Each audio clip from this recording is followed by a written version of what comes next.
Well, hello, everybody. I hope you had a great week. It's a beautiful weather weekend, and today we have a very special guest coming all the way over from balmy Newcastle upon Tyne, England.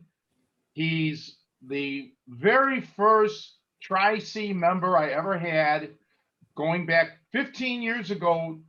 Our anniversary was like 2 weeks ago. And we actually did a subsequent little video promoting the Tri-C, which will be uploaded soon after this one. But anyway, the one and only world record holder, Paul the Blade Dodds, welcome to the podcast. Thank you very much, Tony. It's good to be here first time, but hopefully not the last. Oh, no. Cheerio. How you doing, Joe and Nico? I'm doing really good, man. You're right. It's been a beautiful weekend, man. Not too hot. You know, this is what you want in the summertime. I hope we got a lot more of these left. What about you, Nico? Doing great. So welcome to the show, Paul. Thank you very much, Nico. Good to see everybody. I think it was a close call for the hair, mine, because I think, Nico, that beard is looking slightly better than Joe's. I mean, you got to be careful now. Joe's very sensitive and he's very proud of his hair. Oh, yes, I've seen. I've seen. Well, we like to delegate. I don't want to take over every aspect of the show. So as far as facial hair, that is definitely Nico's realm. He's definitely by far the leader in that aspect. Yeah, it's definitely a team effort. You gotta teach me how to groom it a little better, Joe. I need some product recommendations. Well, like I said, if you join my Tri-C program, I can give you all those tips for the rest of your life. Yeah.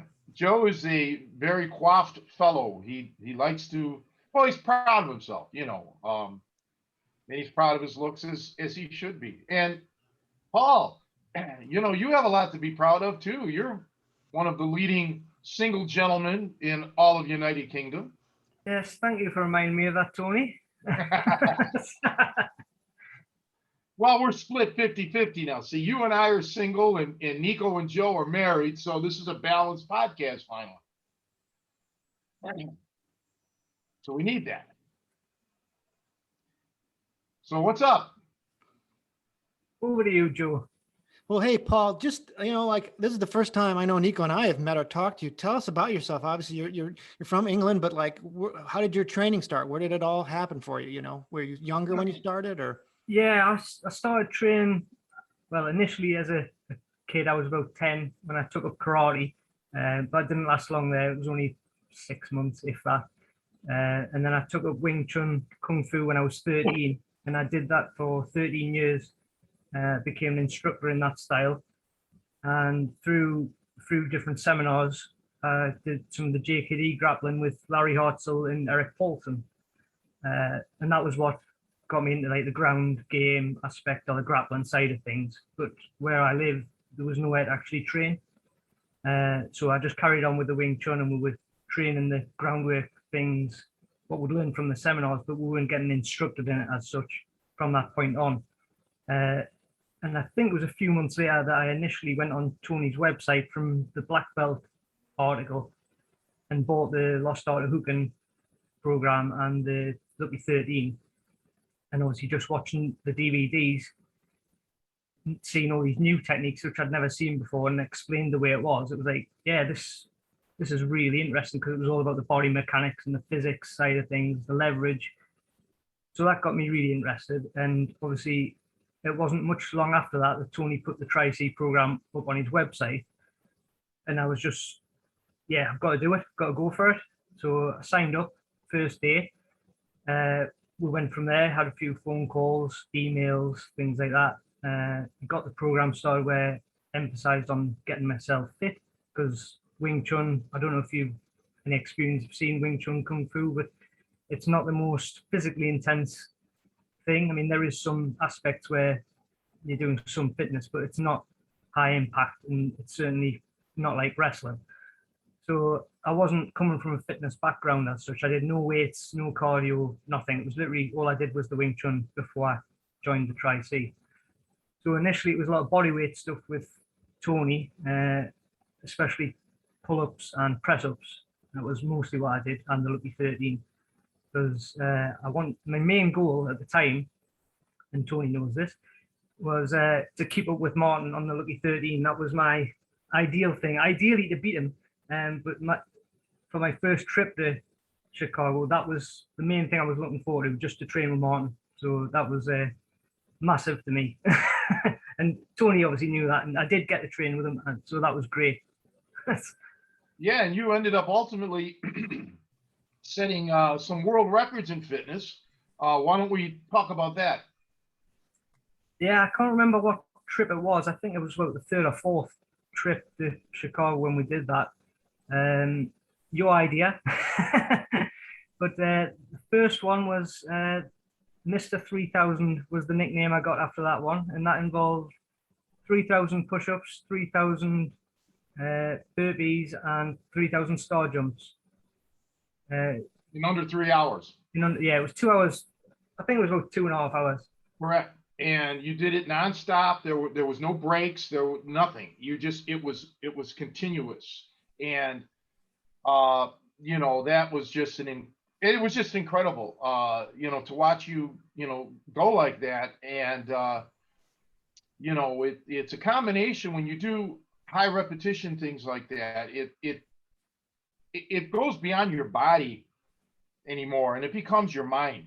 It's a mind game. When is this going to end? And blah blah blah.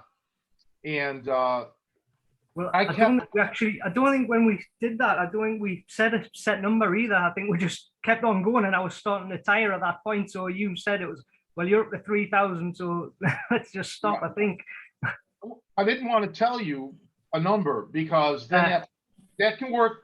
I mean, it can go both ways. It can work well, or it can work against you. Well, like when I set the push-up world record, I had two people. I had a timer, a guy counting out the time. I needed to know every 10 seconds. And I had somebody also keeping the count along with my mental count. But I needed that because I was going for time. I had to get roughly 2 push-ups per second. Okay, so I had to keep pace. Whereas with you, it wasn't so much a pace that you were going after. It was the longevity. So yeah, when you start saying, okay, you got 3,000, now you got 2,500 to go, that can play with your head. So, but you were incredible. And then afterwards, on another occasion, back in the UK, you set the world squat thrust record. Talk about that. Yeah, that was the single leg squat thrust rather than the double leg. I think it took me about 4 or 5 attempts to break it, getting very close each time. That was within 5 minutes, most squat thrusts in 5 minutes.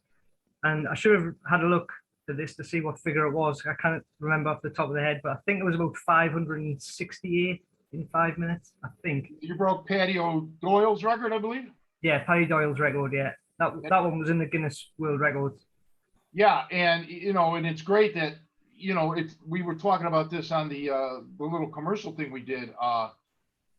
That the number means nothing to you. It was the fact that you did it, and we had the video.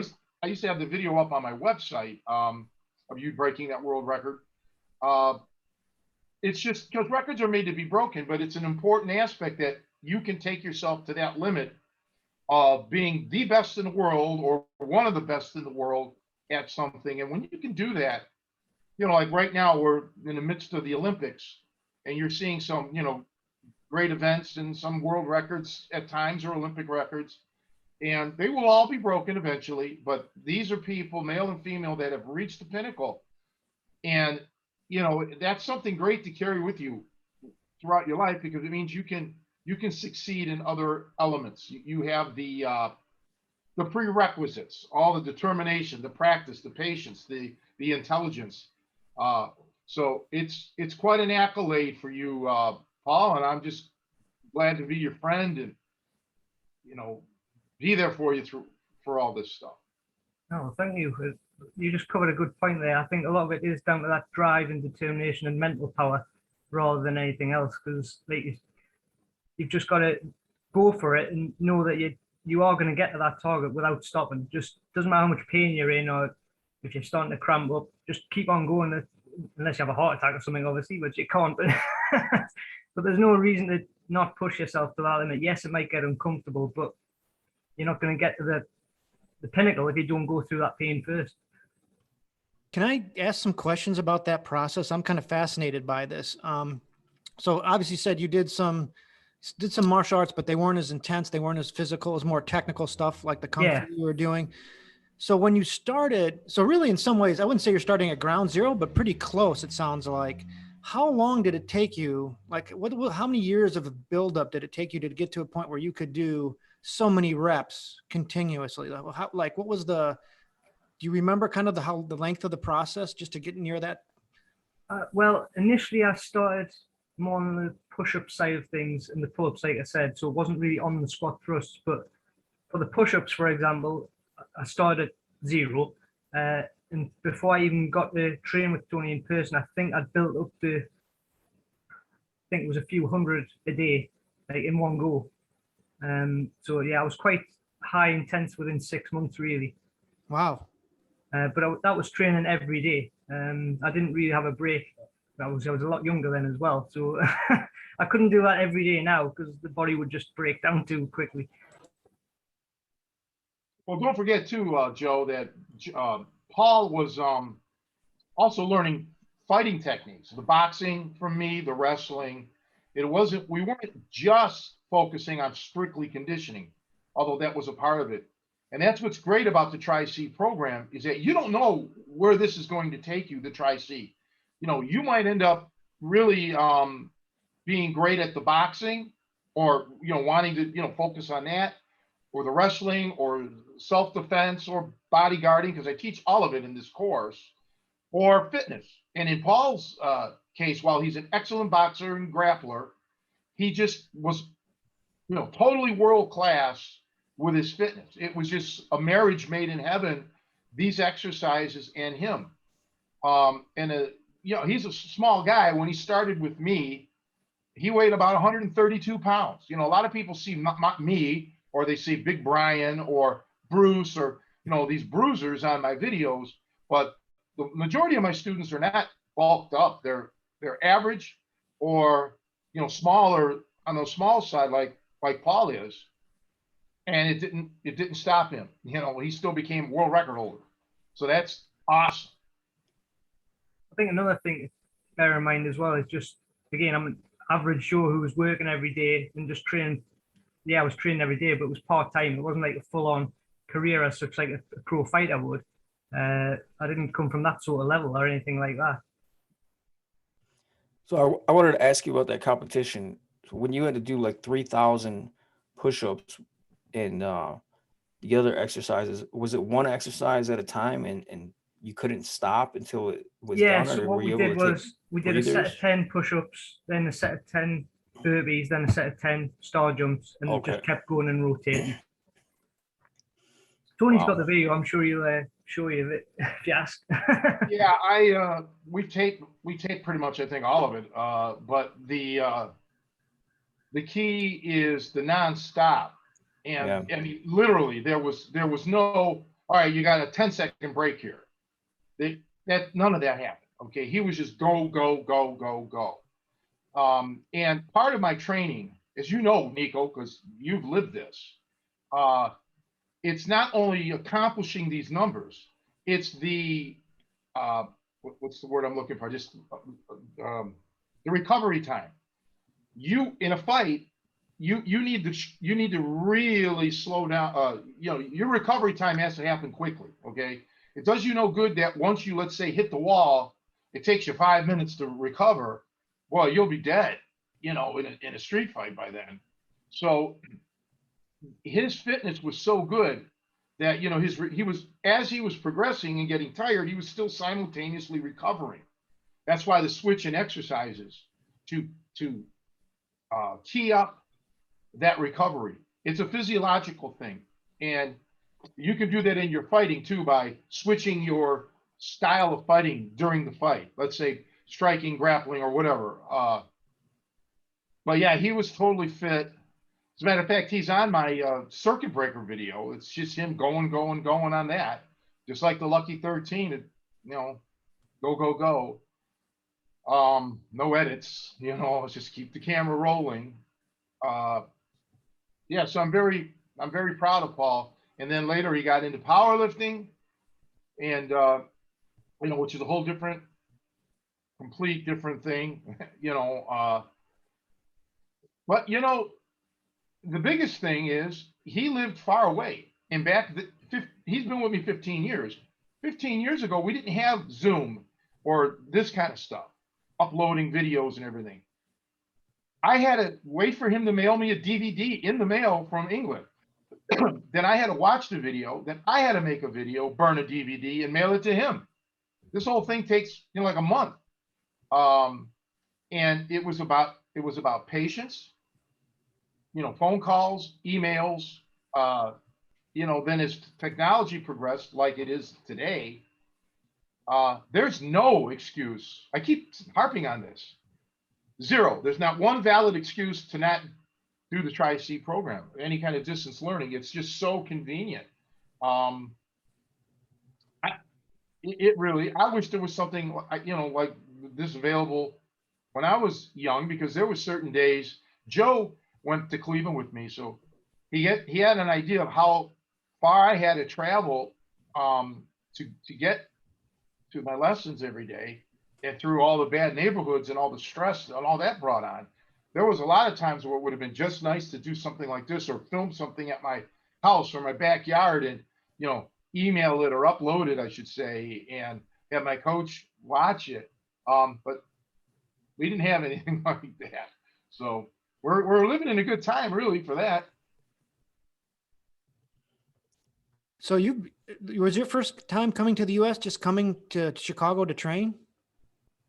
No, I'd been to the US on holiday before, just to Florida. But it was the first trip to Chicago. Yeah, that's probably and I've been to Vegas as well. Sorry, as well before that on holiday, vacation. Sorry, as you guys say. Yeah, on subsequent trips, he's had his brother out here with him. He's had his mother and father out here with him. So the training really can become a family affair. You lose this teacher-student relationship quickly when you're really consistent, and you develop a rapport, and you become friends. I mean, I don't want to share my knowledge with people I don't consider friends, or, you know, decent people, decent human beings. And Paul's at the cream of the crop. You know, he's just one of the nicest guys you could ever meet, and that goes for his family as well. Just a pity I couldn't have brought a training partner across with us as well, because at the time, well, as Tony knows, I had a lot of trouble keeping a hold of training partners, because the first one moved away, which obviously I couldn't do anything about that, but I had a few after that, and they just didn't like the punishment, really. They weren't prepared to go through the pain, either of the physical side of the conditioning or the submission holds. So that was my main problem. That was why I geared more towards the fitness, because I knew I could rely on myself to get everything done. I still do solo wrestling drills now, but obviously it's hard to practice the submissions, because I just don't get anybody to practice them on. Yeah, you're not unique. That happens to I didn't have anybody. I had to make do with whoever I could. This is the pinnacle. This is the most elite style of grappling there is, and it's hardcore, and it's not for everybody. You know, just like if you wanted to become an Olympic level wrestler, man, you know, there's punishment involved in that, and that's not for everybody. But thankfully, there's wrestling. You know, wrestling is scholastic in this country. So if you were just strictly doing wrestling, it would be a little bit easier in this country to get, you know, training partners. But, you know, the only other option is to quit. And I know you're the type of guy that just won't quit. You've been here for 15 years. You're going to probably be here till the day I die, so that's good. How did the physical conditioning help you with the Wing Chun? I imagine that must have been a dramatic shift too. It was a big shift, and really at the time I didn't. I started gearing away from the Wing Chun. I only lasted probably another, I'd say after my first trip to Chicago, so maybe 6 months. I completely gave up on the Wing Chun, and just focused more on the wrestling and the boxing, because at that time I did have a training partner and I could actually practice all the stuff I was learning from Tony. Because the first trip and the first time I actually trained with someone was a huge wake-up call, because at the time I was like the big fish in a little pond in the Wing Chun place. Like nobody could touch me, and I was like pretty fast with the hands, because it's mostly upper body. It's not similar to boxing in the actual sense of the style, but it's all upper body pretty much. There is a few kicks, but they're all like for the knee or below. They're not. There's no high kicks, nothing above the waist. So it was mostly hands, and I was quite fast. But of course, the first trip to Chicago, and pretty much I think it was the first or second training session when I met Javier, and Tony just went, right, go live.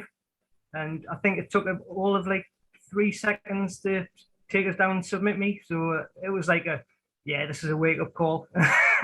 I need to know this stuff. Yeah, there's been a lot of that,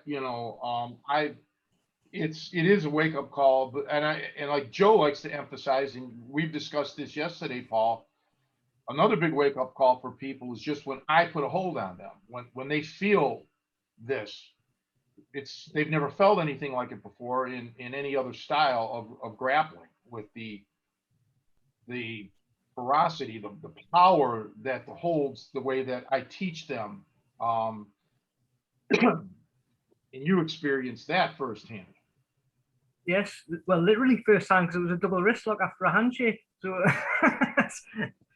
but yeah, I mean, incredible power. And but another point to make there is you don't have to be your size to be able to apply that sort of power. Because when I was training there, and I was training with Big Brian, I was getting the techniques on him, and they were working. It wasn't so that wasn't a problem in that sense. No, but I remember I have video clips here and there when we would be out in public, out at a pub or something like that, and I'm showing you finger locks and arm locks, and you're doing it, and yeah, it's great, because it's a uniqueness. Even now, after all these years, very few people have immersed themselves to really get, the high level training. So it's still I don't want to call it a mystery per se, but it's still an elite. It's not been proliferated so much that it's watered down. Since I'm the only source, it's going to stay really pure. We were talking about this once on a previous podcast. I think Nico brought it up about styles getting watered down. So with me, it'll never be watered. It won't be watered down. There may be students that take what I show them, and they have to water it down in order for it to work in their competitions, because so many holds and ways of doing these holds are outlawed. But that's a whole nother subject. But you've made a lot of impressions on people here in Chicago. Sadly, many of our closest friends, that you've met, have passed away. And the circle is really becoming almost like a dot. There's not a lot of our little crew left. I don't mean athletes, but support groups, fans, and friends. But you've met a lot of them, so you touched each and every one of them. They said, as small as you are, you're the biggest guy they've ever met. Like Uncle Vinny used to say, you're the toughest son of a bitch I've ever met.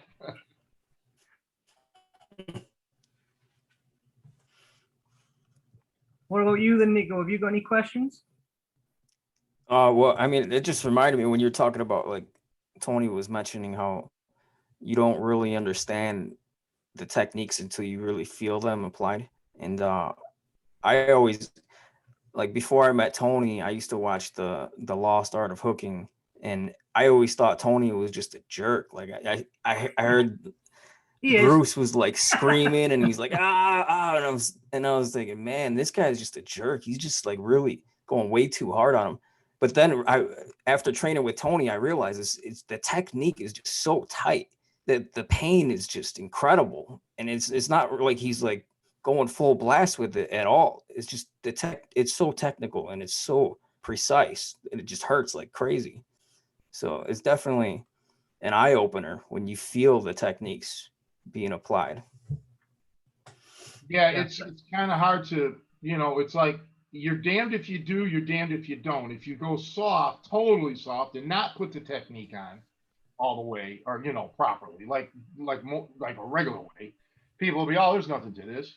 Then when you put it on the right way, oh my God, he's hurt. He's, like you said, he's a jerk or he's this or that. You can't win. So you don't even fully like no, leverage the technique, and it's already just hurts incredible. Yeah. Like it's really, really tight.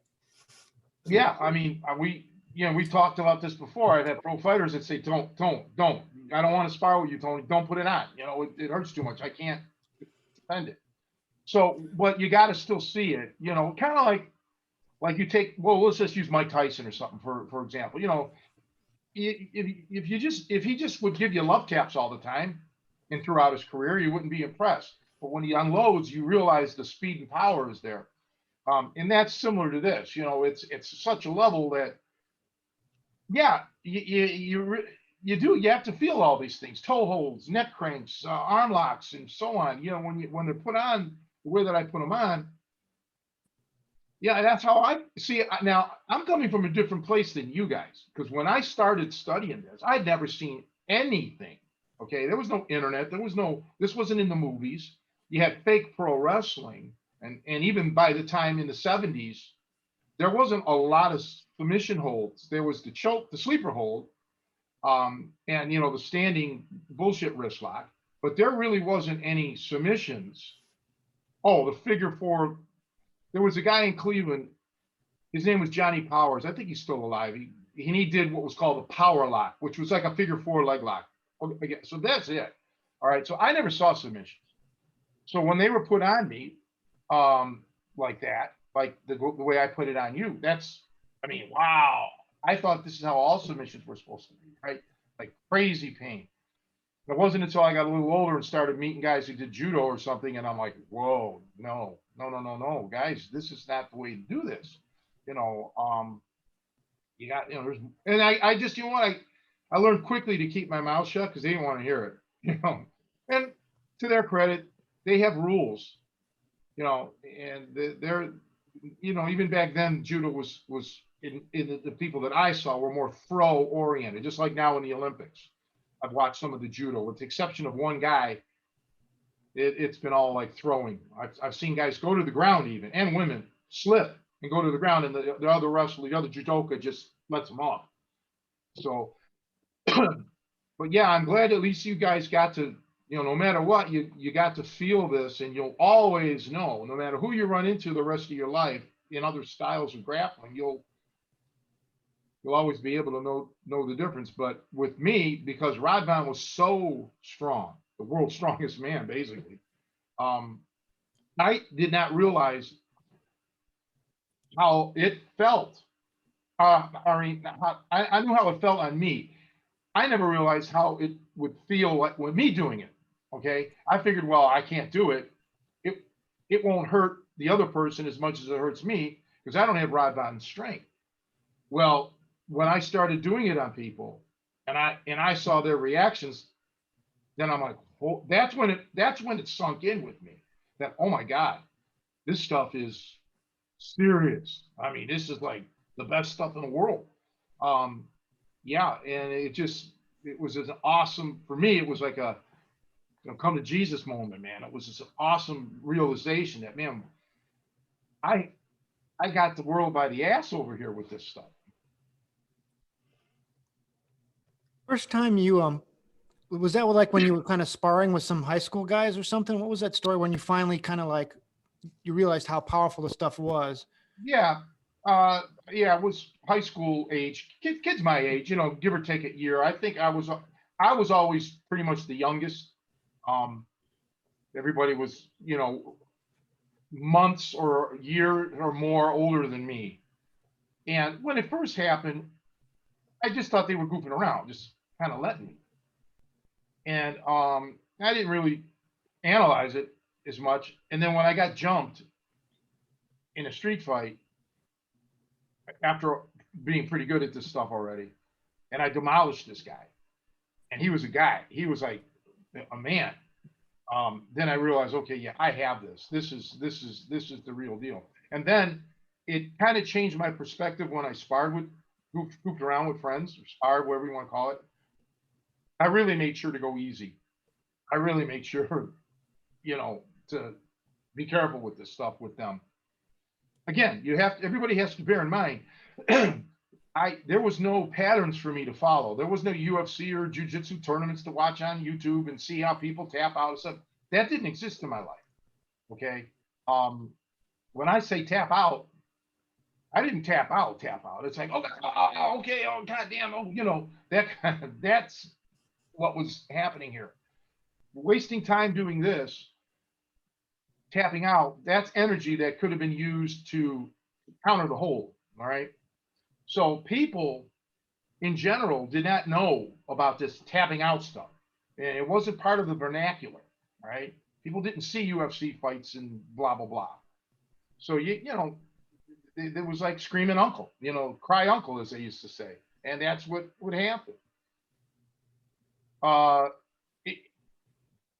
It was just really a golden moment. I only had like 2 or 3 of those moments in my life.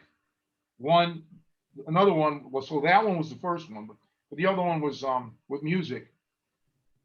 When I heard Jerry Sigler, when he came to Cleveland, because that's his hometown, to visit, and he was playing my accordion, and me and my teacher and another guy named Tony, it altered my life. And the other one was Buddy Rich. When I was in 9th grade, I saw a Buddy Rich concert, and that was a tearful moment. I mean, that just touched me. Those are the 3 biggest moments that I can remember where my life changed because literally changed permanently. So the fighting with Ravon, this catch wrestling, the Buddy Rich and Jerry Sigler with the jazz, what he was doing with the block cords and everything. Oh.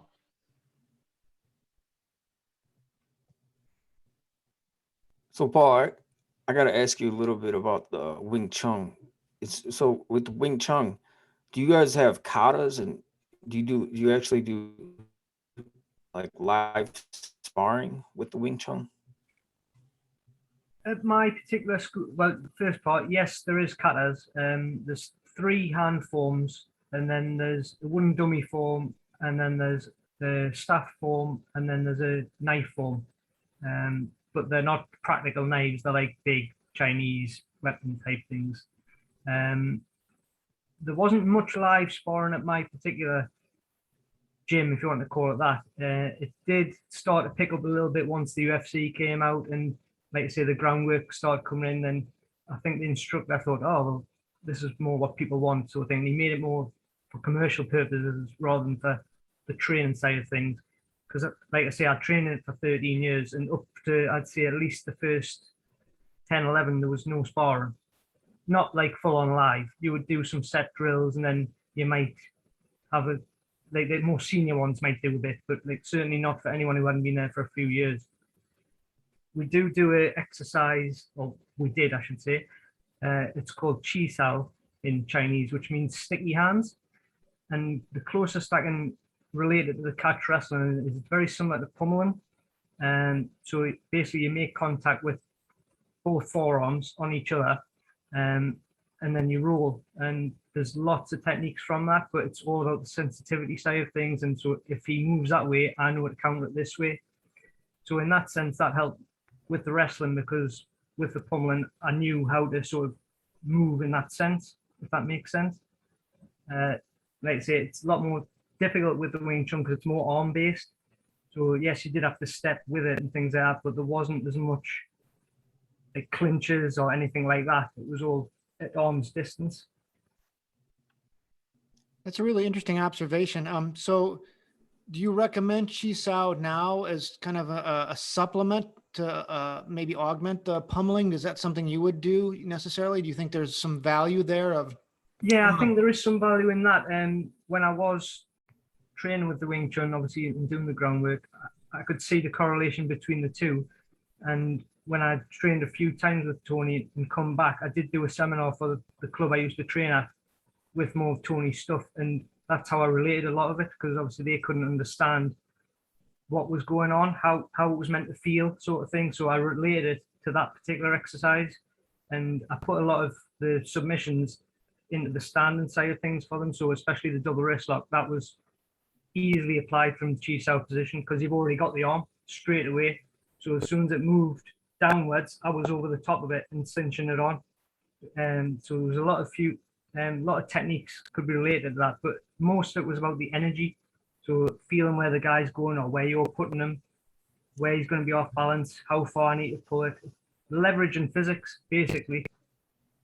That's really a cool idea. I never really thought about that, about like using chi sao and flowing into like a double wrist lock. That's kind of a fun hybrid idea. I like that. That's pretty cool. Yeah, there was that. And well, obviously one of my favorites is the front choke. So that comes out very easily from chi sao as well. Because as soon as you get past the arm to the head, obviously you would strike it first. But in chi sao, there's not full on punches or anything like that. It's basically, yeah, I've got you there.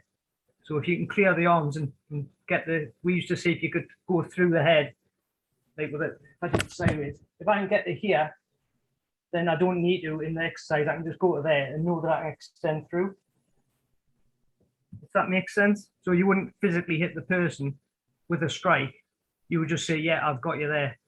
Because I could go through the target as such. I'd have cleared his arms already and made contact. I mean, I'm sure if you go on YouTube and see some chi sao can look really awful, as most styles. It's done very differently in different Wing Chun schools. So some people do it back to the camera. Some people do it very circular, like that, and then they'll go into something. Whereas my style of Wing Chun was more forward, going like this. So it was all about forward energy rather than circular energy.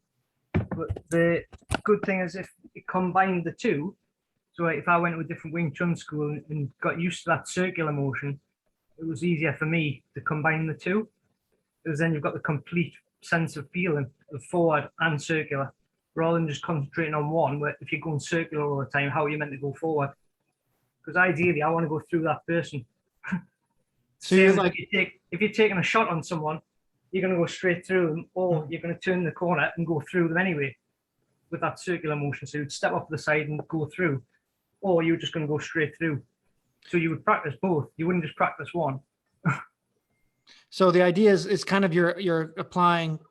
There's always some constant forward pressure. So if they're not stopping you, you're able to hit them or grab them. Or whatever. Yeah. So cool. Because I've heard, and now, well, a couple of questions. The idea, it's kind of like similar to Tony's submissions. I mean, you can learn some of that through video and remotely, but there's an added benefit to feeling it done. And I've heard that with chi sao too, that if you don't have a qualified instructor to kind of feel what they're doing, it's difficult to learn. Would you agree with that? Completely agree, 100%. Yeah, and a lot of the time when I was training, and again going to different clubs, you can see what. Obviously, when you've got the experience, you can see when someone's doing it wrong. But like you say, if you've been going for years and you've got the experience of feeling how it is, a lot of the time we would do it blindfolded and things like that. So you weren't relying on the vision. You had to know where you were with your balance, your stance, and that forward pressure all the time. You weren't relying on seeing it, because once you've got in that close to someone, if it is going to be strikes, it's going to be probably an uppercut or a body shot really in close. It's not going to be like a long jab or something like that, because it's past that distance. The Wing Chun punches are really short punches. So pretty much they are straight, but there is an uppercut in there as well. But they don't use it like boxing where it's like setting up a 1-2 sort of thing. It's basically just bombarding you with fast chain punches, they're called, which are great if they land. But when you go to the sparring side of things, they're very limited because they haven't got, I don't want to say lack of technique, but they've only got that one motion of that attack. It's quite limited. Yes, there is elbows and things and that in there as well. But for the chi sao purposes, it is very limited in that sense, techniques. I'd probably say 8 to 10 techniques and just mastering them. Because like I say, it's about the leverage of the arms and where you're going to put that person more than anything else. If you can do that, then it doesn't matter what the technique is, because then goal was to knock the guy out. He was just obstructing at that time. But there's, so it sounds like there is still like a handful of techniques that you would keep in your repertoire from your Wing Chun days that you would integrate with your boxing and your grappling. Is that correct? I would say they tie in very well, because they're just called different names basically. So like I can't remember the Chinese terms aren't in my head now because I haven't done it for that long. But it's basically just arm drags and things like that are in Wing Chun, and they're just called something different. And generally, well, we'll take an arm drag as an example. It's an easier option. So an arm drag, you can, it's obviously the wrist or above the tricep. The Wing Chun would, the only difference being the Wing Chun would have like a grip like this, and they would pull it straight across. It wouldn't be underneath. In that sense, like a wrestler would probably come underneath. It would be straight across and then coming in with a punch or an elbow straight away. They wouldn't be looking to tie up as such. If it was there, they would pull it away and then they're straight into the strikes. So kind of some of the aspects when you're, because yeah, that's something, I don't think it's necessarily unique, but it's definitely a high, what do you call it, a very prominent or thing for the Wing Chun styles where they're pulling and hitting, and they're grabbing the arms and hitting at the same time, which is, you know, in sport boxing is illegal. Yeah. But yeah, it seems to be almost that in between ground between boxing and wrestling, because you're mixing your strikes with your grappling, or at least your hand fighting, I guess. That's probably a better term. There's a lot. It's all hand fight. Not all hand fighting, because there's the stances to take involved as well. But the stances are a lot more immobile than the wrestling or the boxing. They're a lot more limited because they emphasize all the weight on the back leg, so that you've got maximum power off your backhand punch. But it's very static because you're loading that weight up. Like the way I was taught, it was you'd have at least 70% on the back leg and only 30% on the front leg. So if someone does kick the front leg, you can lift it easy, things like that. But also restrict your movement because the weight's all on that back leg and you're having to drive off it a lot more. Whereas if you're lighter on your feet, you can move a lot more either direction, forward, back, or wherever. Well, that's what's really cool about it is I think that, you know, there could be people out there listening who are coming from Kung Fu styles or other styles, and it doesn't mean they have to scrap everything. You know, they can still integrate what Tony's teaching, like the boxing, the wrestling, the catch. And, you know, there are points of like overlap sometimes, you know, like in that case with the Chi Sao. That's very cool. How long do you think for an average athlete, not like a highly athletic, but an average athletic skill person with training to learn Chi Sao or to be competent at it?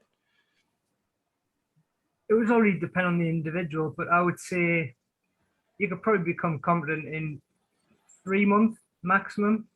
Not like world beating or anything like that, but you'd be able to know the techniques and you'd have that sense of what you're meant to be feeling.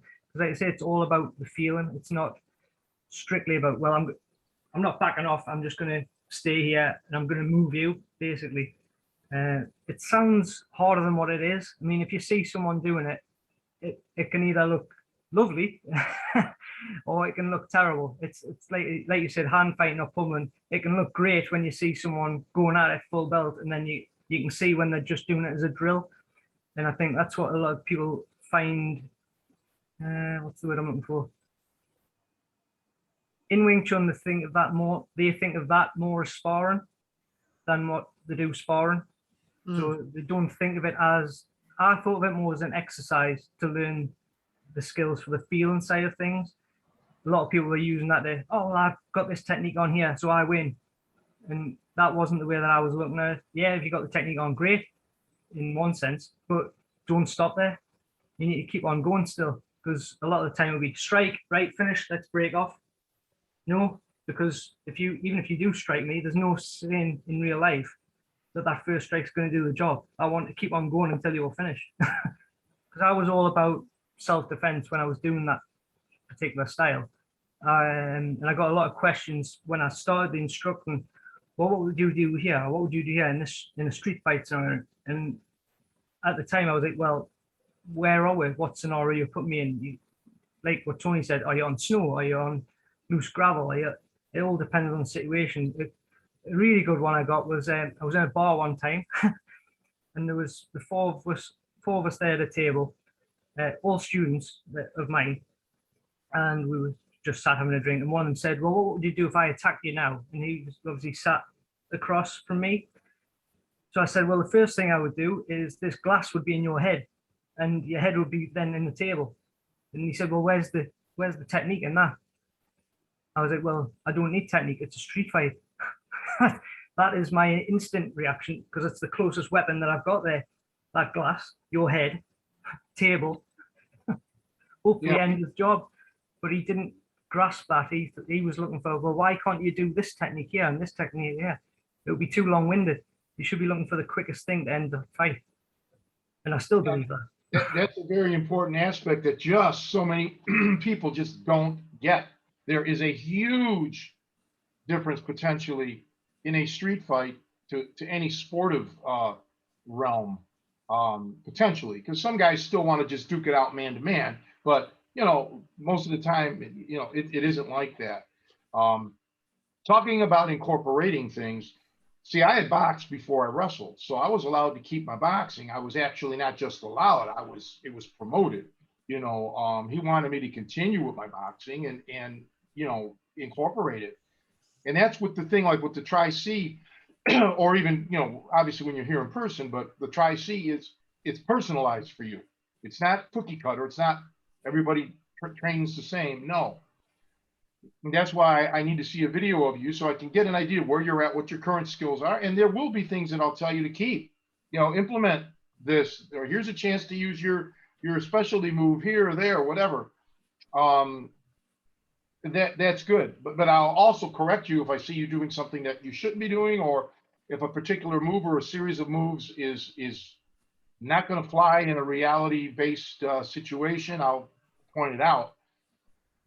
But yeah, it's all about becoming well-rounded, but not just well-rounded. You want to avoid, what's the word I'm looking for? Like repetition, like duplication, like doing certain moves, like wasting time on moves that are so similar. Let's get on with it. You have to get a broader repertoire, okay? And there's shortcuts to that. In music, it's called an enharmonic equivalent, okay? Where, for example, a C major sixth chord is also an A minor seventh chord, depending on what you're doing on the bass. So as opposed to thinking two whole completely separate chords, it's really the same thing. And that's how I base my fighting style, like the top wrist locks, double wrist locks, stopper toe holds, figure four, front chokes, and whatever, face locks. They're all, I try to think of them as almost all the same move because they're all based on a figure four. The grips are so similar that, you master one, you should just blend right into the next. And it just takes an advanced instructor or an advanced pupil to, point it out, and it saves people a lot of time. So you're no longer thinking of learning 40 moves. You're thinking of maybe learning one and applying it in 40 different situations. That's the thing. But, Paul has been a great student. He's dedicated, and like everybody, life gets in the way, and Paul has taken steps back, and we've been through ups and downs together, loves and loss, life and death, people that we know, and it's all part of it. This is a community, and as I mentioned in the other podcast or whatever you want to call it, based on the Tri-C alone, that'll be uploaded. Paul at times, when he's been out here, has worked out with other Tri-C members. From Europe, from different parts of America, if everybody's schedule can clip, so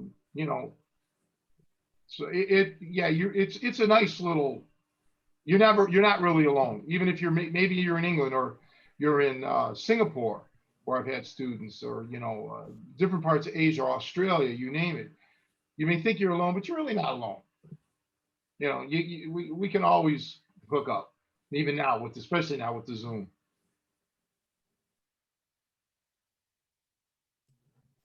So how did that work? Did Paul, did you send him a video like once a month or every other week? Or did you have a set schedule for that? Or was it just, working around your schedule?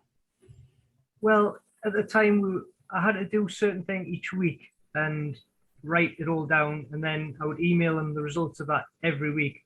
But the actual video side of things, because it took so long to get there, it took 2 weeks to actually arrive at Tony's. So we were only in contact for that sort of thing probably once a month. So because we would have to schedule when we could meet due to the time difference. And then I would have to get the file on my computer, and he would be saying, right, it's at this point here, say like 2 minutes, 5 seconds. You want to pause it there and look where the position is. And he would explain how it was different and then move on to the next time, this point. But yeah, it was a lot more time consuming then, because it was at least 2 weeks before we'd be able to send the files to each other, because it wasn't over the internet. It was literally a physical DVD disc, which was I mean, it didn't bother me. It wasn't a problem because I wasn't in a hurry to learn anything. I got told what to do, and that's what I would do until he told me to change it. Well, you have to practice. I can't show you a move and then the same day or tomorrow you send me a video. That's not practicing. That's not studying. You have to put in the reps, rep. Now, I don't mean do it and then show me in 6 months. No, because if you're doing it improperly for 6 months, that's bad muscle memory. But you have to, I explain things pretty thorough. So you should grasp it. If you don't, ask a question right away. But then you should practice thousands of reps, send it to me, and then we'll know, okay, you're doing fine. Or like just recently, one of my Tri-C participants, students, working on head scissors and just didn't place the foot right. Okay. The rest of the move was fine, but they were placing the foot here, going cross chest, as opposed to here, or stomping on the face. It's a minor adjustment, but I told them that. And then they refilmed it like a week later or whatever. And yeah, all was good in Tonyville. Okay. And we could move on. So like I say, it's so much easier now, Nico, because of these uploads. I use what is it that I use? What's it called? Dropbox. So it's free. So the student just download Dropbox on their computer, and then you just upload the files. Once you get the files, you let me know. Oh, okay, I got it. Then I delete them so to save space on Dropbox, and then we go from there. It's really convenient. And every so often I won't have a lesson. I'll have a Zoom meeting just like this, like a talk. Hey, how's it going? What's going on? How's life? How's your wife? How's the kids? I try to do that when I can. It's been hectic lately because of my situation here, but yeah, it really can't be any easier. It's like the way, I mean, and when you think about like Phoenix University or all these other online schools. Now, I'm not saying I invented doing this. I probably invented it in the martial arts world as far as having people come and stay at my house and one-on-one training maybe. But online learning has been around. And I know musicians that are doing it. I'm sure there's women yoga instructors that want to do it and are successful. So it's here to stay. It may not ever replace gyms, but the way the COVID situation is, and just the way life is in general for people that have a problem with time management, this is the perfect solution because you can film something or practice at your pace. If it's 3 o'clock in the morning, okay. Do it. Film it if it's at 3. Email it to me. I'll get to it when I wake up. I'll look at it if I have the time. If not, I'll get to it within a few days. Depending on how backed up I am. It's good. I think as long as you've got the patience and dedication to what you're doing, it shouldn't bother you anyway, really. You have to have patience in anything. I mean, if you want to get strong or you want to put on size or just whatever, You know, you just have to wait. You know, if you're 12 years old and you want to drive a car, you just got to wait until you're 16 or whatever, you know, the law is by you. There's nothing you can do. But during those times of patience, that you know, you really need to hunker down, or in the music world, we call it woodshedding, man. You practice, practice, practice. Thousands, tens and tens and tens of thousands of repetitions. And you know, look forward to it. It's a beautiful thing. When time passes, that's a good thing because that means you're getting that much better. It sucks if you're doing nothing. Okay, if you're just wasting your time, then it's like, oh, I'm just here getting old. No, be productive, like you are, Paul. I mean, you didn't get to be world records setters, you know, a world record setter by thinking about it. You did it. You put your plan in motion. Joe didn't get to be that devastatingly good looking by just random. He puts work into it, and it takes time to let that hair grow out. He knows. That's for sure too. And I was going to say earlier, I am definitely someone who's benefited from online yoga videos as well. So I spend a lot of time with that. You are just terrible, and you're married. Oh. Hey, Paul. Married to an online yoga instructor, though. Yeah. Hey, Paul, can I bug you some more Wing Chun questions? Since Yeah, we fire have away. on the show. So is there different lineages? Are you from a specific lineage of Wing Chun? I there's like different divisions. Is that correct? Yeah, there's a lot of different lineages. It's all the main one stems from Ip Man in Hong Kong. My lineage was from his son Ip Chun. So I think let me work out how many layers there was. Yeah, we were three generations, if you want to call it that, because they basically they call it like a family. So we were like the third generation from the Ip Chun lineage. We had one, not my main instructor, but it was like my instructor's instructor was directly from Ip Chun, and then it was my instructor, and then it was me. But yeah, but a lot of them do it all different as well, because like I said, it's very personalized as well. Like you've got the set techniques, but again, it's like that how you generate the energy, how you coordinate everything.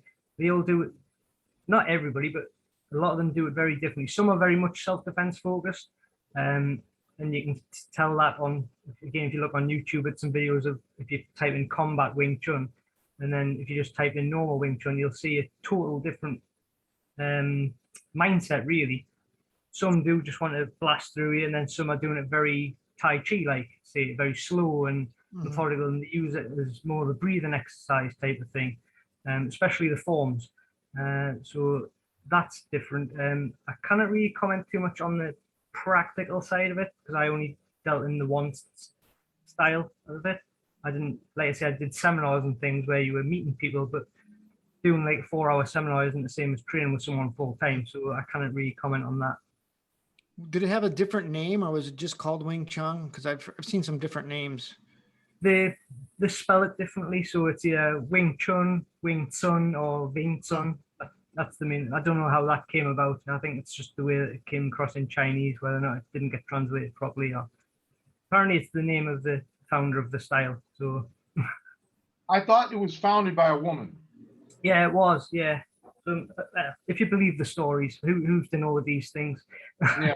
It was designed for smaller people to overcome larger people by using their strength against them. So in that sense, it's similar to Aikido, the theory. Yeah, I get it. Yeah, you know, the legacy of anything, you know, can be murky, you know, and it really, I guess for some people it matters. For others, it's just about, hey, show me the goods. I want to learn how to fight, or you know, what have you. You know, I want to get strong. You know, like the strongman, like the weightlifting. You know, the heroes of years gone by. Many of them used fake weights. You know, their lifts were exaggerated, but it doesn't mean they weren't strong. What was his name? Vince Gironda, I believe, had these sets of wooden dumbbells. They were fake. And you see pictures of guys who were not noted for their strength, per se, like Steve Reeves, you know, holding these dumbbells like they were curling them. And they gave off the impression, if I remember correctly, like they were, I don't know, either 75 pounds or 150 pound dumbbells. And they were not. You know, they were just fake. They probably weighed, 5 pounds. And they're pretty well, I think they still exist. It's kind of well known in the bodybuilding circles. But weightlifters had that same thing, years and years ago, where, it was kind of like fake, fake plates and fake weights and fake measurements and, whatever. Interesting. I think one thing from the Wing Chun that I did get is the patience though and the dedication, because before I joined the Tri-C, because the forms that you were referring to earlier, Nico, when I first started, I don't know if it's still like this, because like I say, I don't train anymore, but you had to go at least a year just to finish the first form. So that's quite a lot of dedication for, like say, a typical martial arts gym, because sometimes they'll go in and you might want to learn 3 or 4 different forms in a year, in a different particular style. So I'd learned to be dedicated to that, learning that small amount of technique in a long length of time, sort of thing. So when I came to Tri-C, it wasn't a problem for me learning at not a slow pace, because it depends on how quickly you learn things, but I wasn't in a hurry, sort of thing, because I'd had that earlier anyway, if that makes sense. Yeah, it gives you patience. Is there belts in Wing Chun, like belt levels or rankings? Yeah, there is, but I think that's more the Western thing. If you went to say Hong Kong or China, I don't think they would have a belt system for it. It was basically each club has got their own syllabus. So there might be similar things on there, like the forms will all be the same, but what else you do in between that for the gradings that's up to the individual instructor. Did you guys have any ranking system in your school? Yeah, we had. I got the black level. Well, it was broke down into red, green, brown, black belts, and there was 4 levels at each belt. So you'd have 4 reds, 4 green, 4 brown, 4 black. I got the black 3 before I left, and so the only thing I didn't learn or finish, I should say, is the knife form, which I was talking about earlier. And that is a slight regret, because I like to have completed the system, but in a practical sense, I wouldn't have really used them. So because they're probably about 3 foot long, these knives, is not something you can conceal. Not that I would advocate knife fighting, but in a practical sense, unless it was a machete, the technique. Those are the butterfly knives that they show. Yeah. So if you've seen them, they're not like dealing with a switchblade or something like that, which is going to be a lot more in the street sort of thing. You probably will get a few machetes, but not around where I live. Is it more like a cleaver? Yeah, like, probably so. Yeah, because it's a lot more chopping and it comes out like this. Yeah, that's the one. Yeah, it's got the hook on to like deflect things away. Yeah. Yeah, that's how often are you going to be walking around with one of those? Yeah, I get it. But I mean, it teaches you other things, movement. I get all of it. Yeah, it's there's nothing wrong with people wanting to learn forms or this or that. Look at you. Everybody knows that you're related to Fred Astaire, so you can dance. Maybe you don't want to fight, but you can be a dancer, right, Paul? Well, I've got to get the top hat, but apart from that. Yeah, no, I mean, it's like when you go to the gym that I go to, nobody there is going to ever compete in anything. They're not going to be bodybuilders or marathon runners or, power lifters. They just go to exercise. And there's nothing wrong with doing these forms or these katas. If that's what you want to do it. Who's to tell you no? It just, you draw the line when you're talking about practicality or something, or effectiveness in a certain scenario. But if it's what you want to do, then do it. That's the trick, though, is keeping it clear in your mind what the purpose is or what its role is, and as some students don't know, when they start up. And so, like I said, Paul, when you're at that bar scenario, you're like, hey, if I attack you, what do you do? I'm going to hit you with this glass. As long as you keep that clear in your mind between I'm doing this for whether it's fitness reasons or cultural reasons, maybe you're a fan of Kung Fu movies and you just want to do that. I mean, there's, like I said, it's very much like almost some of them, I shouldn't say all this, but some martial arts traditionals are very much like gymnastics or dance, and you are developing athleticism, but you got to keep it clear in your mind is, what are you doing it for and what can you use it for, and that's the trick, is that some people lose that, I think. Get too caught up in the system as well, I think. They don't look outside the box. They will just stick to that one particular style. Like I said, I went on my first trip to Chicago. I thought, oh yeah, I'll be able to handle myself okay. I've done a little bit of basics here. I've got the hand speed. I've got the fitness built up. I'll be fine. But Javier, maximum 3 seconds down and submitted. And then of course Tony said, get up and do it again. And he did exactly the same thing, like less than 3 seconds again. So yeah, I mean, I didn't have an ego, and Tony will tell you that. It wasn't like, yeah, I'm going to go in and handle this guy, no problem. And I think a lot of people do get that when they do a traditional style, say, and they get to a higher level.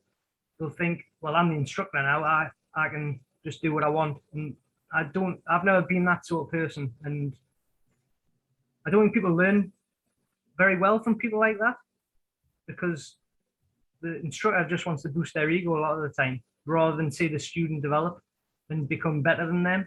Like, they don't want that, I find anyway. They want to remain on top, sort of thing, rather than, oh, well, he's got the potential to be better than me. I should dedicate to getting him better than me. Well, that's the whole point of a good coach. You want your students to be better than you. I mean, ideally, ultimately, that's what I mean, that's everybody I ever studied with in any music or anything, that's always the impression they gave me, that they wanted me to be better than them. Like, you can take things further than I can.